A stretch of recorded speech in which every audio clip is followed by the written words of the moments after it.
Hola, buenas tardes. Soy Daniela Guillén Traverso y este video es para la clase de evaluación psicológica. Voy a hablar esta vez sobre las unidades 3 y 4 del plan de estudio. El rol de la observación en la evaluación psicológica. La observación es un procedimiento de recogida de datos que nos proporciona una representación de la realidad como tal. Tiene un carácter selectivo y está guiado por lo que percibimos de acuerdo a la aplicación de los tests.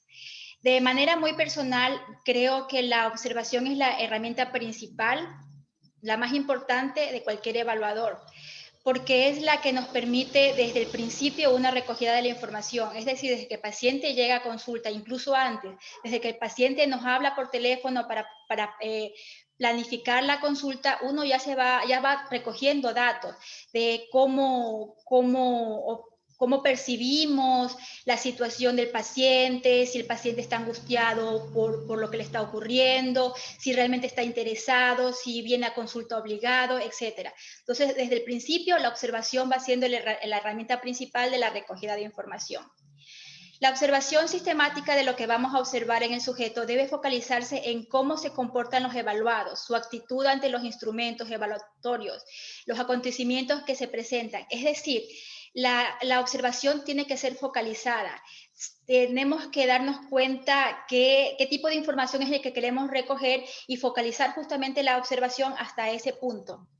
Y debemos tomar en cuenta absolutamente todo, es decir, la forma como habla el paciente, tono de voz, espacios que hay entre una idea y la otra, si se exalta al momento de hablar, si se siente cohibido al momento de hablar, si nos damos cuenta que oculta cierta situación que posiblemente sea el problema de raíz. Tenemos que darnos cuenta de la comunicación no verbal, de que si cruza los brazos al momento de tocar cierto tema o si cruza las piernas a tocar cierto tema, cómo anda vestido, si la imposición física del cuerpo demuestra agresividad o si demuestra que está en posición de defensa, todo va comunicando. Inclusive en los test, es recomendable que el paciente no se dedique solamente a llenar los test por sí mismos, a entregarle la hoja y que él la llene, sino que hacerlo de manera que también participe el evaluador, es decir, o le puede leer y ver las reacciones que el paciente tiene al momento de que le lee la pregunta, o si son test de dibujos, estarlo observando para ver qué gestos tiene al momento de hacer determinado dibujo, qué posición corporal, si piensa mucho al momento de dibujar, si piensa mucho al momento de responder. Entonces, todo eso nos va dando información acerca de la situación emocional del paciente. Eh, como decía al principio, para mí la observación es la herramienta principal porque está desde el principio, luego la podemos seguir utilizando y de manera importante en la entrevista, como veremos a continuación, como ya dije en el momento de ejecutar los test, en todo instante del proceso de evaluación va a estar presente siempre la observación. La entrevista. Partes de la entrevista: apertura, presentación, crear rapport, explicar el motivo de la entrevista, comenzar con preguntas generales. La entrevista tiene que ser programada, es decir, las preguntas tienen que ser preparadas con anticipación dependiendo el tipo de paciente que uno tenga. Es decir, no le vamos a hacer las mismas preguntas a una persona adulta que a un niño. Entonces, tenemos que ver la forma de plantear las preguntas para que no sea muy agresivo al momento o conflictivo al momento de introducirlo a un problema. Explicar desde el principio qué es lo que se va a hacer, o sea, qué tipo de preguntas, qué es lo que nosotros intentamos obtener de la entrevista. Comenzar con preguntas generales.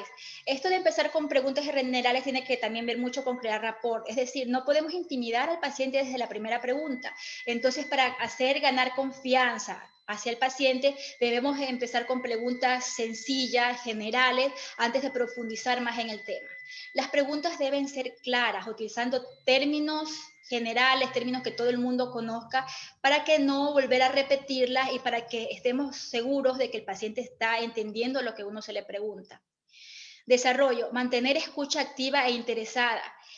no hay que cortar la entrevista para tomar apuntes, no hay que estar escribiendo durante la entrevista porque perdemos la concentración y perdemos la facultad de observar completamente cada reacción, cada detalle que nos proporciona información. Lo conveniente es simplemente anotar preguntas claves, ideas claves o utilizar los genogramas. No permitir juicios de valor ni apreciaciones. Nosotros no estamos para juzgar a nadie. Es decir, lo que estamos tratando de obtener es información, nada más. Y evitar preguntas negativas u ofensivas. Por respeto al paciente, igual las preguntas negativas nos crearían conflicto con el paciente y no se establecería un rapport. Cierre. Observaciones, se tienen que dar las observaciones respecto a aspectos reveladores para el paciente, definir los pasos a seguir en las siguientes consultas, llegar a acuerdos. Al final de la entrevista siempre se da como un resumen, un análisis breve de lo que pasó durante la entrevista, qué situaciones claves nosotros vimos justamente para luego poder con el paciente definir los siguientes pasos, trazar un plan y también para llegar a los acuerdos de qué es lo que se va a hacer durante la entrevista y que el paciente lo pueda cumplir. Proceso de la entrevista, tener un propósito, establecer rapport, respetar a la persona, respetar la confidencialidad, eso es muy importante, siempre hay que decirle desde un principio al paciente para que justamente generar confianza y generar rapport, que todo lo que se diga en la sesión no va a salir nunca de la sesión, que no se va a comentar con nadie sobre lo que se está hablando y que puede tener libertad absoluta de contar todo lo que le preocupa y todo lo que le conflictúa. Inicio, desarrollo y cierre, como ya hemos visto. Evaluación de los procesos de atención.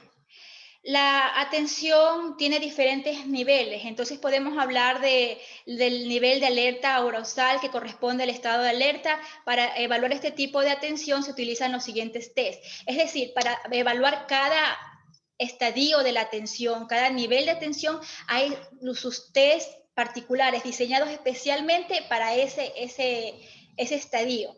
Entonces, para ver justamente, evaluar el oral de atención, tenemos escala de Glasgow, tenemos coma recovery de scale, etcétera. O sea, siempre va a haber un test especializado para cada tipo de necesidad.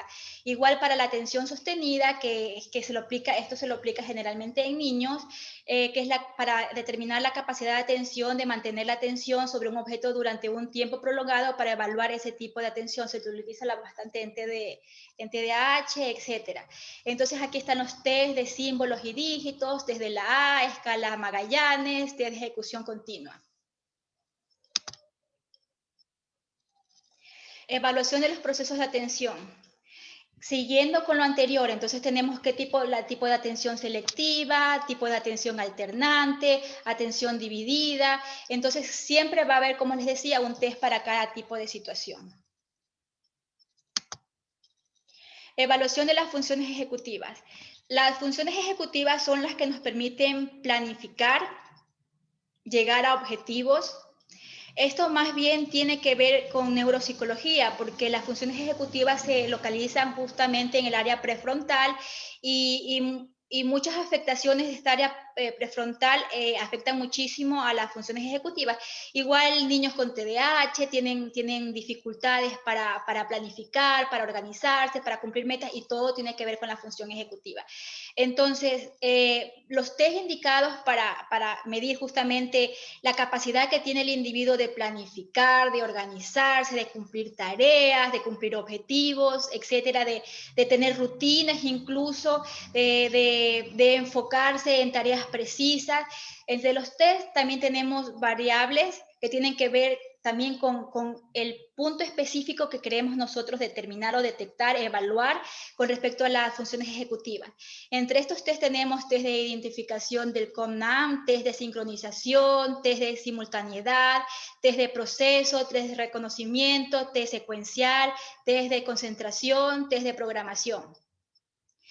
Sí sería muy interesante revisar en el internet cada uno de estos test porque tienen estrategias muy muy precisas y muy interesantes, justamente para evaluar, por ejemplo, la sincronización. Hay un ejercicio que no es realmente un test, sino que es un ejercicio de unas bolitas que saltan y que tiene que identificar el color de cada una. Bueno, realmente es muy interesante. Pensamiento crítico. Este constructo es definido como un tipo de proceso cognitivo complejo, integrado por subprocesos interrelacionados que permiten evaluar, procesar analítica y reflexivamente, enjuiciar y aceptar o rechazar información producida en contextos sociales o en trabajos científicos. Otra revisión del concepto indica que el pensamiento crítico corresponde a un conjunto de habilidades intelectuales, aptitudes y disposiciones caracterizadas por el dominio profundo del contenido y del aprendizaje que desarrolla a la apreciación por la razón y la evidencia. Es decir, el pensamiento crítico se desarrolla en una persona a partir de toda la experiencia vivida, de la cultura en la que fue criado y creciendo, de todo el conocimiento que ha adquirido, todo este intercambio de información que va procesándose, digamos así, dentro de la mente del individuo, le va creando un pensamiento crítico. Crítico desde su punto de vista, porque obviamente su forma de procesar un pensamiento, por lo que ya dije, por las características de lo vivido, de la experiencia, no va a ser la misma que en otra persona. El pensamiento crítico de una persona no va a ser igual al pensamiento crítico de otra persona, inclusive si son de la misma profesión, si son del mismo estrato sociocultural, si tuvieron las mismas oportunidades de estudiar o de viajar. ¿Por qué? Porque tiene que ver mucho la percepción individual que cada uno le dé a la información que va obteniendo. Entonces el pensamiento crítico justamente es el procesamiento de toda esa información de una manera lógica y analítica. Evaluación del pensamiento crítico. Para la evaluación del pensamiento crítico se han constituido instrumentos tanto cuantitativos como cualitativos, entre los cuales se pueden indicar la observación directa, los cuestionarios, las discusiones y los portafolios. Cada modalidad de la evaluación incide directamente en la cantidad de individuos posibles de evaluar de forma simultánea, ya que para algunos autores es posible evaluar el pensamiento crítico con instrumentos que se puedan aplicar a un número de grupos de personas. Es decir, cuando se aplican instrumentos físicos al momento de evaluar el pensamiento crítico, lo positivo es que son más certeros, son cuantificables, estadísticamente más cuantificables, no hay posibilidad de error, etcétera, pero son preguntas cerradas, es decir, simplemente de subrayar, pero realmente no da la oportunidad de hacer, como por ejemplo, una evaluación de pensamiento crítico por medio de ensayo, eh, eh, la oportunidad de dejarle a la persona que desarrolle una idea. Entonces, cuando la evaluación es individual o en grupos más pequeños y no es física, sino simplemente es expresarse, es proporcionar ideas, la forma como analiza la información, etcétera, me parece desde mi punto de vista el más idóneo para evaluar pensamiento crítico. Aunque no sea tan cuantificable, tan fácil de cuantificar, tan fácil de plasmar en un informe como sería el de los test. Informe psicológico. Sintetizar e integrar una serie de datos obtenidas con las diferentes técnicas e instrumentos como la entrevista, las pruebas proyectivas y las psicométricas. En el informe psicológico se describe la personalidad de tal manera que cualquiera lo lea. Es decir, tiene que ser escrito de una manera clara, utilizando términos que puedan ser entendidos. También, obviamente, que el informe puede tener muchos propósitos, es decir, puede ser un informe redactado para un público general, puede ser un informe psicológico redactado para un médico, si van a remitir el paciente a un neuropsicólogo, por ejemplo, ya puede ser un léxico, un nivel de lenguaje un poquito más avanzado, pero si es, por ejemplo, para el informe psicológico, es para enviar a una escuela, para decir que el niño puede recibir educación formal, la normal. Entonces tiene que ser preciso, tiene que ser claro y una forma redactada que no dé lugar a malas interpretaciones. Para llegar al paso del informe, primero se debe realizar una evaluación de la personalidad durante la cual se debe anotar desde las respuestas del examinado hasta los detalles observados durante el examen. O sea, como hemos visto en clases, en el informe psicológico va toda la información, va condensada toda la información. Todo lo que hemos observado durante la entrevista, todo lo que hemos observado en el resultado de los test, en las funciones psíquicas. Entonces va en el diagnóstico, va resumido todo, y en el informe psicológico es el extracto de lo que se ha venido evaluando durante los 3 o 4 días de sesiones o inclusive más.